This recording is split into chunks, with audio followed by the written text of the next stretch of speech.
Hello, good evening, and welcome to another program of Diplomatic Faces. As you might know, Sri Lanka and Palestine had its diplomatic relationships since 1975. It's around about the time Sri Lanka recognized PLO as Palestine's official representative for Sri Lanka.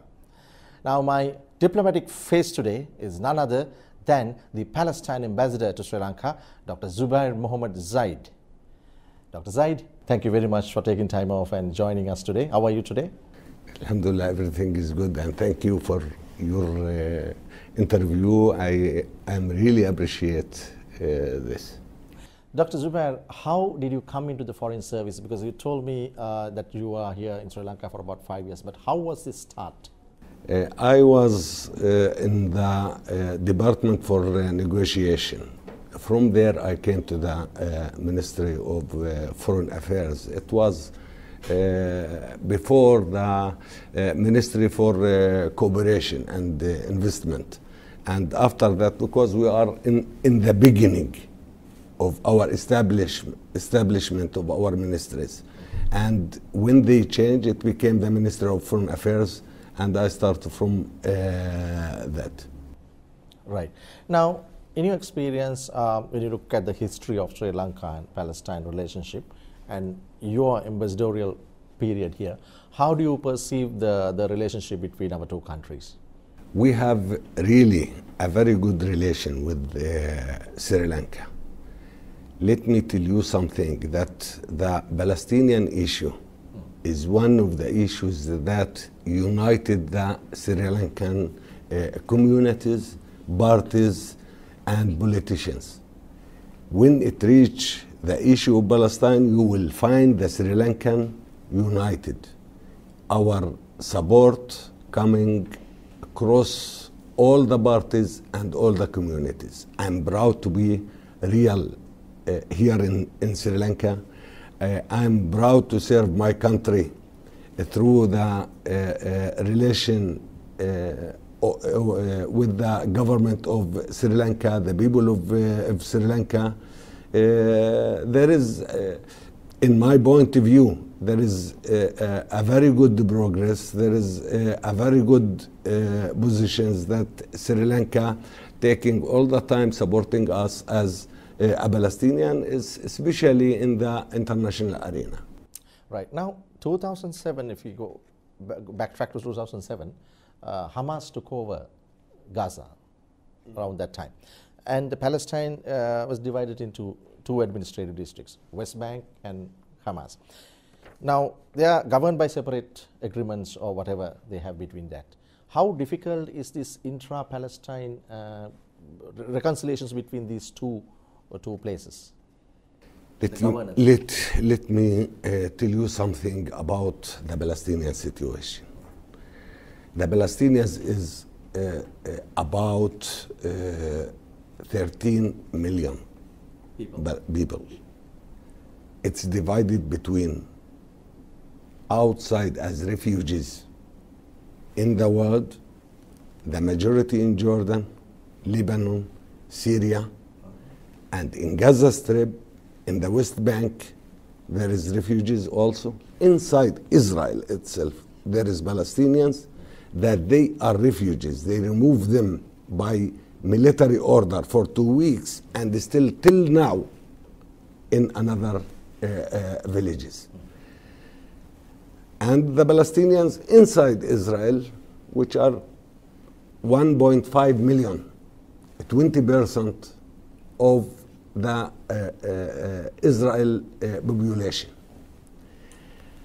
Now, as a result of this situation, it's difficult for the Palestinians to control, in general, their aims. We have PLO, Palestine Liberation Organization, which is the umbrella for all the Palestinian organization. This umbrella is a political homeland for us as a Palestinians. Those two organizations that we have, Jihad and Hamas, both of them are Islamic organizations. They are still out of PLO. the sole representative for the Palestinian people. There is two elements that are playing in our internal political arena. Two elements, two factors. The external intervention, which is not just from the region states, but also from other states, Arabs or whatever. And there is the rule that the occupation, Israel as a state of occupation, doing and intervening in our internal issue, causing to such a division. If the peace process went well, if we achieve progress, how the extremists will become stronger. But as a result of the Israelis' rule, violation all the agreements, doing things that all the international community, all the international organizations are condemning, saying that this is not just aggression, violation. Some international organization is speaking about crimes, war crimes, about apartheid, about aggression that reach levels that the world did not saw before. So this is the result of those two elements. Now, in this situation, to have this sort of division, in this situation, as the Palestinians, we know, all of us, Hamas part of our political arena, Hamas part of our people, Jihad part of our people. If this depends upon us as a Palestinians, like here in Sri Lanka, leave us alone. We will tackle our internal issue. We can be united. Here in Sri Lanka, the same. You have a very, not just a beautiful, amazing country with this variety that you have different communities, different culture. It's really very beautiful to have it. But we witness a very rude and difficult situation, intervention from outside, trying to impose some positions or whatever, but I am sure that the Sri Lankan people can tackle their issue alone, and they can find the way to live together and to have their country with more prosperity, with more progress, with more development, and they can do this. Yeah. Now you mentioned about the $1 million or some aid that was given by Sri Lanka, and when you were telling that, you told me about the needs in Palestine, like water, whatever needs. Yeah. So are there like a lot of dire needs for very basic things in Palestine still? If you look to the, especially Gaza, it's really difficult. What are the needs there? If you want to follow up what the Israeli human rights organization saying, what the international organization reports saying and giving information, it's a place that's difficult to live nowadays. It's impossible for people to live. If we are speaking about the basic things, infrastructure, yeah. Not just infrastructure, no water. No water.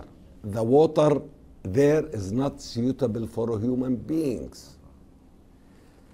Medicine, they don't have. There is a very harsh siege that imposed by the Israelis. They count how many calories every person can take, what sort of food they can take.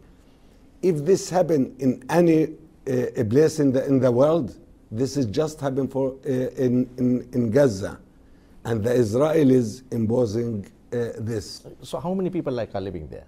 How many Palestinians? In Gaza, there is approximately 2 million Palestinians. 75 of them are refugees. Okay, so for these people, these basic needs, water, sanitation and all those things, they have to be brought through that Israel. Is there no other way that they can be given? There's no route? We should know something. If you go to the borders, it's very clear. Yeah. There is a border with Egypt that sometimes some trying to put a responsibility in Gaza. Gaza Strip, which is 45-kilometer length with width in the widest place, 15 kilometer, is the most crowded place in the world. The most crowded place in the world. It's fully under the Israeli occupation. Despite the border, they are saying that we left Gaza. They lived inside Gaza, it's okay, but they still making the siege around Gaza. And they want to push the responsibility on Egypt. Egypt has its own problems, and it's also the Palestinian issue is one of their main issues, like all Arab countries. It's the major issue for the Arab world in general. They will not accept to take the responsibility for those people. Those people whom in Gaza, it's part of the Palestinian state, and it should be like this. What is actually the issue between Israel and Palestine? Oh. And you might need 1 hour to answer that. It's obvious, I think. The start of the Zionist movement is something that denying the existence of the Palestinians. Right. Denying the existence of the Palestinians. If this movement did not start their occupation from 1948 and before, with those criminal ideas to remove the Palestinians, and they did from that time still until now, adopting ethnic cleansing. If we are speaking about ethnic cleansing, it reached level more. It's sort of genocide that practiced nowadays also our people in Gaza. It's apartheid that also implementing in their policies in the West Bank. They put the Palestinians in cantons, closed, villages, cities, the same. There is some special laws just for the settlers, confiscating the land, not allowing people to have treatment, to move from place to another place. This is the situation. They came to take our land, and they claim that Palestine as a historical land for the Palestinians is their own land, and they are denying our right to be on Palestine. Despite that, we accept to have we accept to compromise and to have our state in 22% from the historical Palestine. And still, they want to take the land from this 22%. I have here one picture I can show you. This is the West Bank, this is Gaza Strip. Yeah. This is the West Bank, this is Gaza Strip. The start, Palestine was, this is historical Palestine. This is the division that did by the United Nations between Israel and the Palestinians. They gave them 50%, 52%. They gave us like 48%. After that, we accept to have our state in Gaza and the West Bank. Nowadays, they are also confiscating land and making this situation reaching this sort of state. Okay. Which state? What state will be in this situation? You have put a nice question there. Does this look like a state? Yes. My next question is that, like, it's almost the same. Let's imagine that the Palestine state has been established. How would its administration process look like? You can also depend upon the reports of the international reports. You can find the answer for such a question for what the Palestinians achieve as a state that it's existing, it's on the map in the international arena, not on the ground in Palestine, but the International Bank, all the United Nations institutions recognize the ability and appreciate the ability that we have as a Palestinian, as a Palestinian. Now we are leading the G77. 134 states in this group. We are the Palestinians. Palestine are the leading for this group. This is show the responsibility. Palestine and the Palestinians, they not just believe, they are practicing democracy. We have elections, very free election. All the world witness the election that we did before. As a Palestinians, also from the beginning, inside BLO, we have a very amazing democracy, which is the first guns democracy as a Palestinian organizations. So our state will be sure a democratic state. Our state will be committed to the international community demands and responsibilities. And we already practicing this. We are part of a lot of conventions and a lot of international organizations. Still, they are trying to prevent us. Now, Donald Trump moved the U.S. embassy from where it was, Tel Aviv to Jerusalem. in December 6th, and this movement was criticized by a lot of regional people, and even in the UN General Assembly, a lot of countries did not support it. What are your comments on that, and why did he actually move this? What was the intention of moving from Tel Aviv to Jerusalem? As you said, the international community, all the states, they are against such a step. They are against not because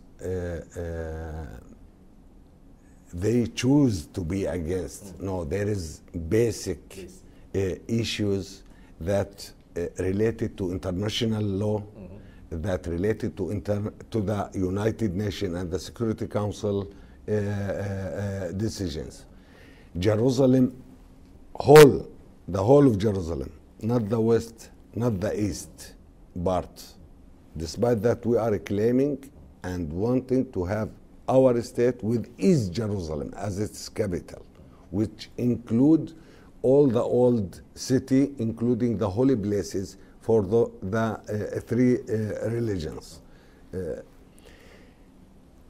Trump, he violate the American administration commitment toward the peace process. What he did, it's sort of a step toward escalation instead of having peace. He lost the role that the Americans had played along all the past era. We will never accept the Americans to be the responsible for any future peace process or peace agreements. They can be among international forum, international conference, but to be the responsible as they did, because they show that they are in the side of the occupation, supporting them in every thing. Trump can say whatever he can, but he will never achieve this. The Palestinian people will not accept such a position. We will continue our struggle, and like all the people in the world, freedom we will achieve. In our state we will achieve. Our rights we will achieve. No one can stop us. There are several religions living in Palestine, right? Yes. Yes. Now there are I don't know if there are reports, correct reports or wrong reports, but there is talk that Christians are discriminated. Is this true or it is not? Yes, Christians are discriminated, but from whom? This is the question. It should be very clear. Yes. Christians are Palestinians. Right. Jesus is a Palestinian also. The discrimination, the apartheid, the violations, the aggression coming from the Israeli side. If I were to ask you, what are the three most difficult, critical things that the Palestinian government is facing now with regard to everything, international relations, administration, Gaza Strip issue, everything, what would you say? Is it more than three? There is the main issue that no way, no one can distract us from going ahead to achieve our main goals. What is that? Freedom, our independent state, justice, to love in peace, to live in peace, to have our rights like all the people in the world. But also, we have at the moment the Israeli and the American measures, which came in the same direction to make our life more miserable, more difficult. When they cut from our own money the revenue taxes that the Israelis they are collecting, and taking from that percentage that reach millions, because they are handling such a thing. And this month the people will not take their salaries.